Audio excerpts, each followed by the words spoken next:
Hola, ¿qué tal? En esta ocasión presentaré el capítulo 12 sobre la oferta laboral de consumo en el análisis del comportamiento del consumidor en microeconomía.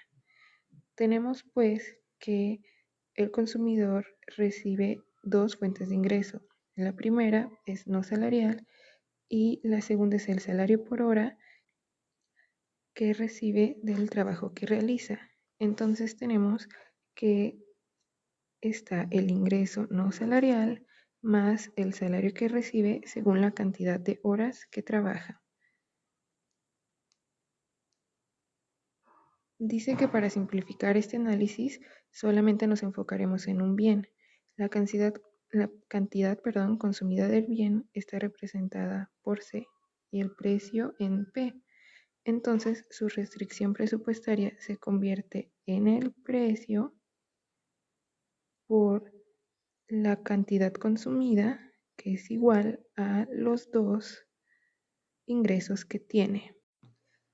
Asimismo nos dice que T representa la oferta laboral del consumidor, pero que el tiempo de trabajo legal está representado por H, entonces esta se debe restar sobre la cantidad de horas que se puede trabajar.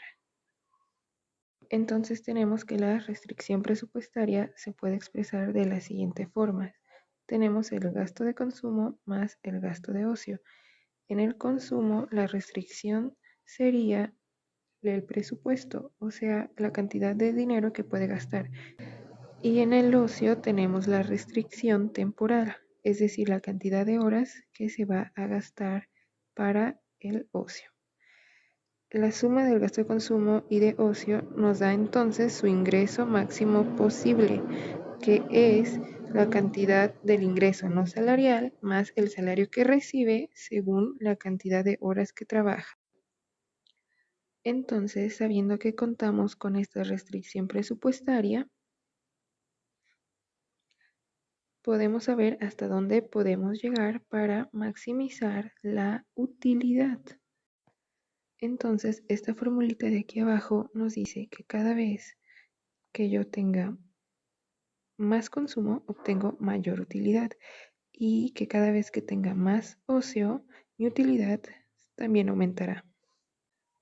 Esto nos quiere decir que la función es creciente en ambos componentes. O sea, si tengo más ocio, tengo mayor utilidad. Y si tengo más consumo, también tengo mayor utilidad. Aquí podemos poner L, que representa el ocio entonces. La segunda fórmula de aquí abajo nos dice cómo encontrar la línea de restricción presupuestaria, que sería básicamente esto. Quiere decir que el valor absoluto de la pendiente es el salario real, o sea, el número de unidades de bien que una hora de trabajo hace posible comprar. Recordemos que W es el salario por hora dividido entre el precio y este se multiplica por la demanda de ocio. Entonces, como habíamos mencionado anteriormente, tenemos que para maximizar nuestra utilidad de consumo y ocio, debemos sumar el precio por la cantidad consumida del bien más la demanda de ocio. Y esto nos da el ingreso no salarial más el salario multiplicado por la cantidad de horas permitidas legalmente. A continuación tenemos nuestra línea de restricción presupuestaria, donde como podemos ver E es el óptimo en consumo y ocio. La curva de indiferencia, como ya sabemos, es igual a la tasa marginal de sustitución. Y tenemos entonces que aquí están nuestros dos ingresos, donde esto representa la pendiente. Quiere decir, es el salario real y por tanto consumo máximo, que es constante. Lo que no es constante es la H, ya que estas son las horas de trabajo. Por otro lado, como pueden observar, acá tenemos una H. Esta H representa un límite, por llamarlo de cierta manera. Es como el tope máximo de ocio que puede haber. Es un razonamiento, se le conoce en economía. Por ejemplo, como pueden ver, aquí no está en cero, sino que en este punto el consumidor no trabaja nada, pero aún así, gracias a su ingreso no salarial, es que puede seguir consumiendo. Obviamente, este está dividido entre el precio de consumo. Entonces, ese sería M. Más abajo tenemos que el óptimo del consumidor de ocio y consumo es igual, como ya lo habíamos mencionado antes, al salario real, que W representa el salario por hora dividido entre el precio. Aquí está.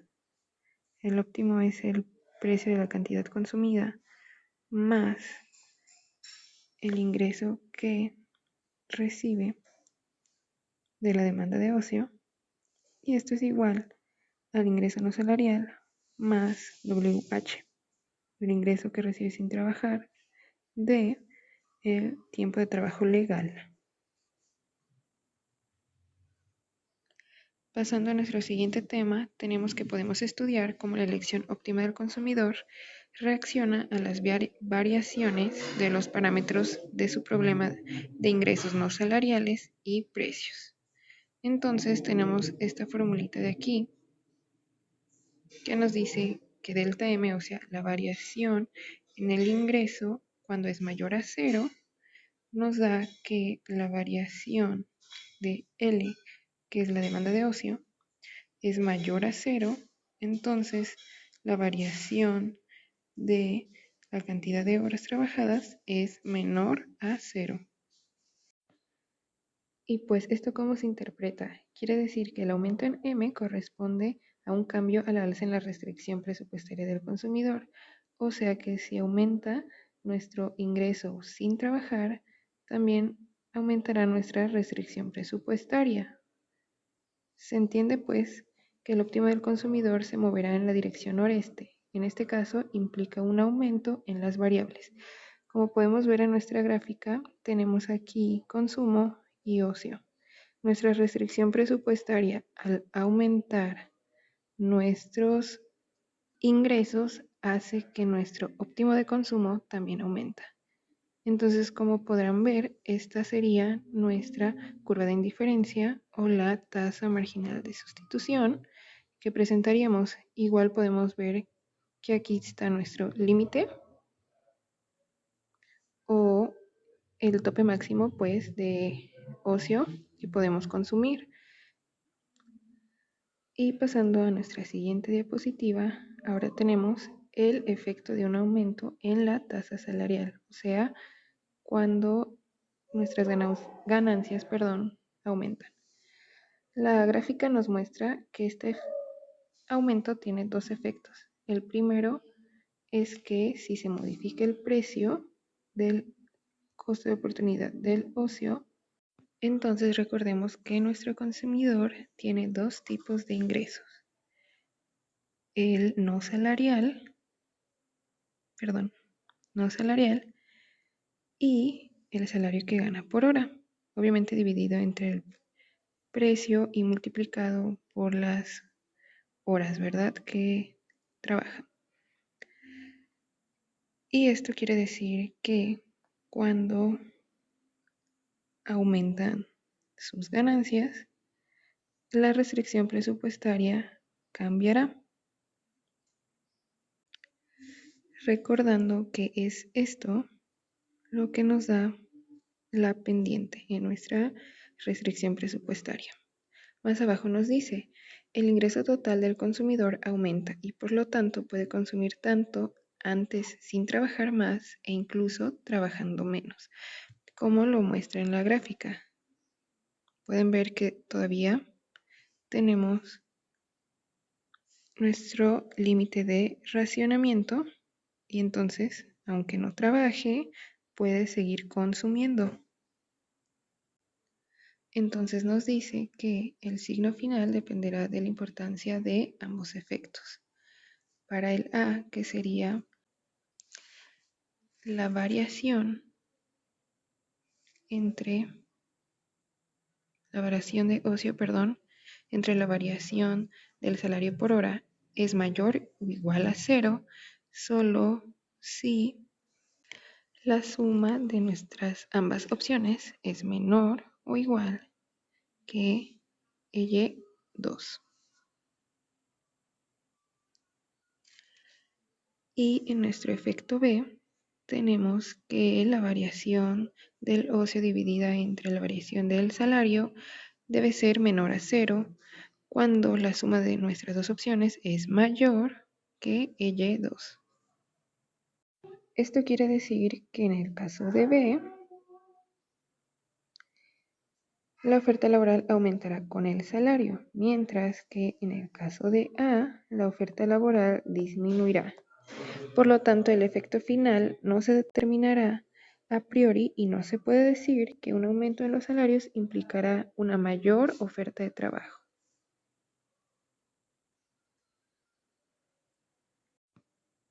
Continuando entonces con nuestra siguiente diapositiva, tenemos nuestro último subtema, que es la aplicación de las horas extra.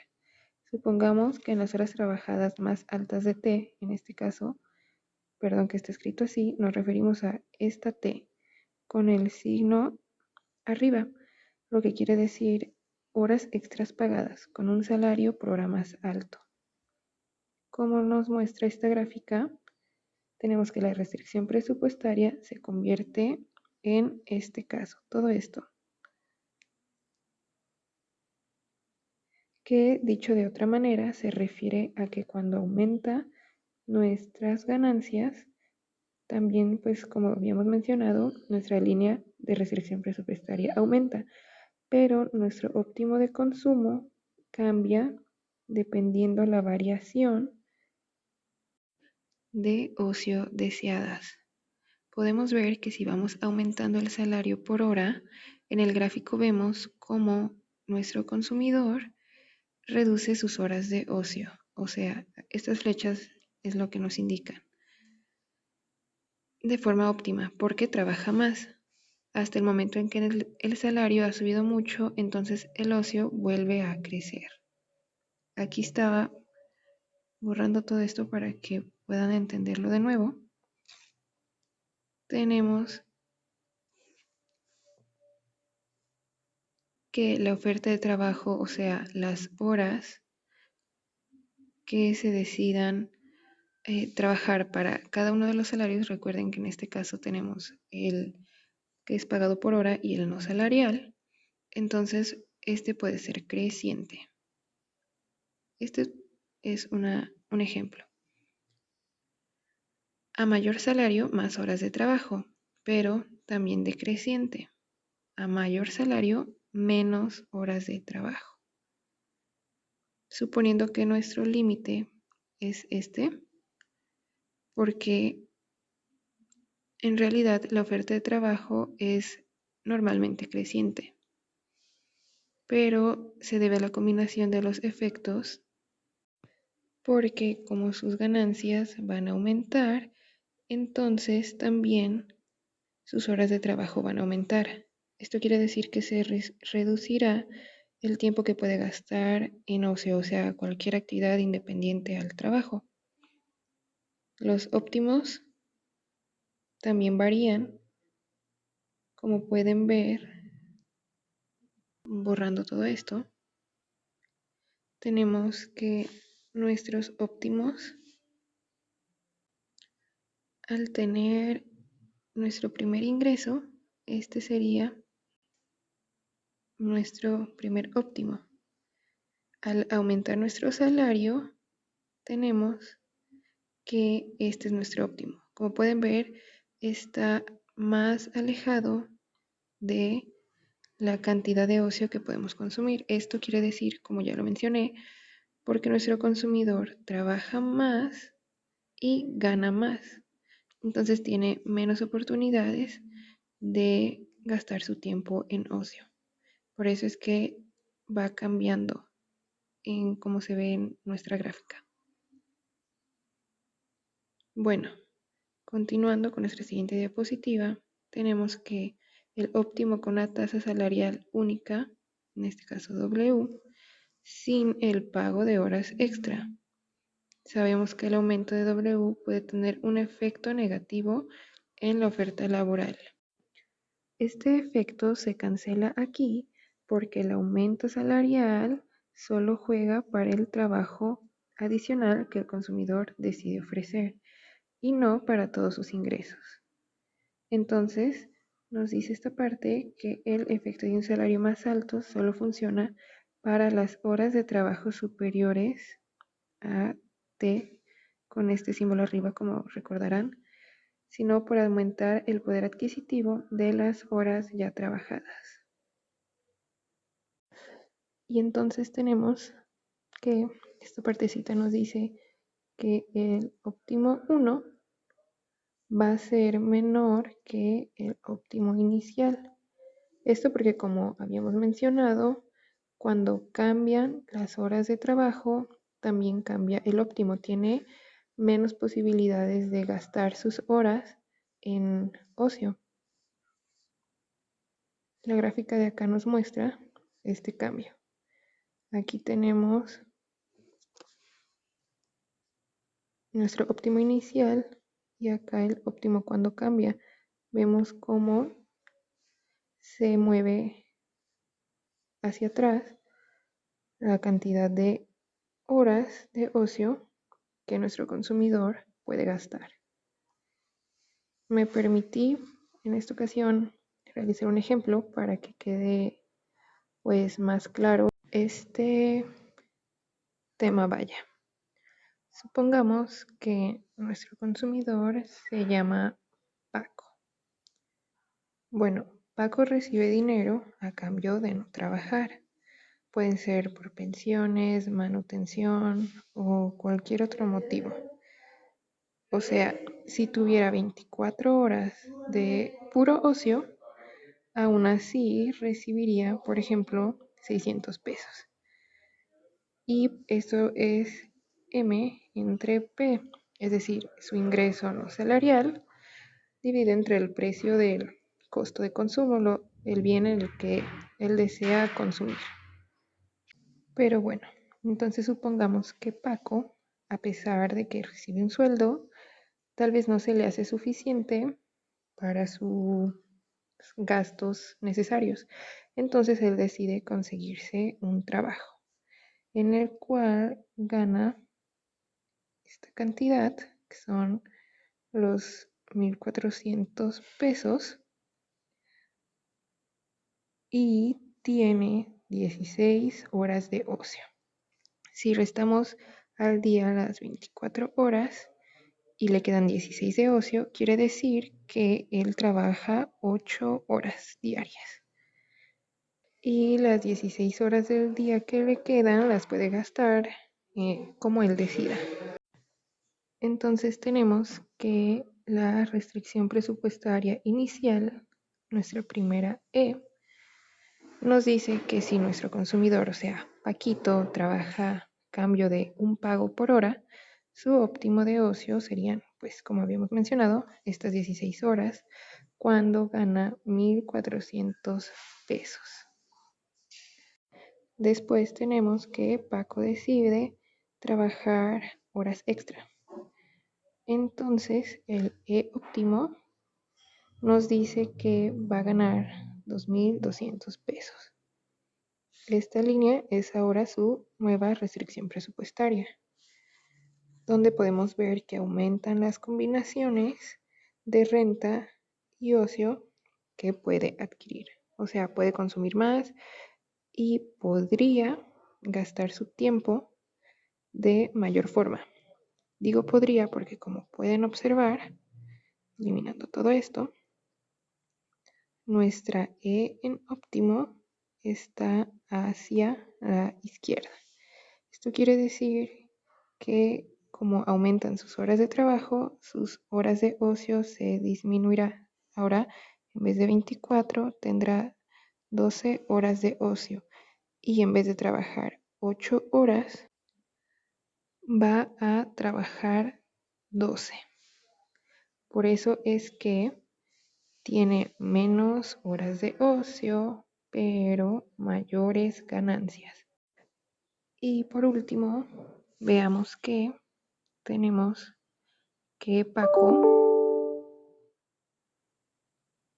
puede seguir aumentando sus horas de trabajo, donde tenemos nuestro óptimo 2, que sería este.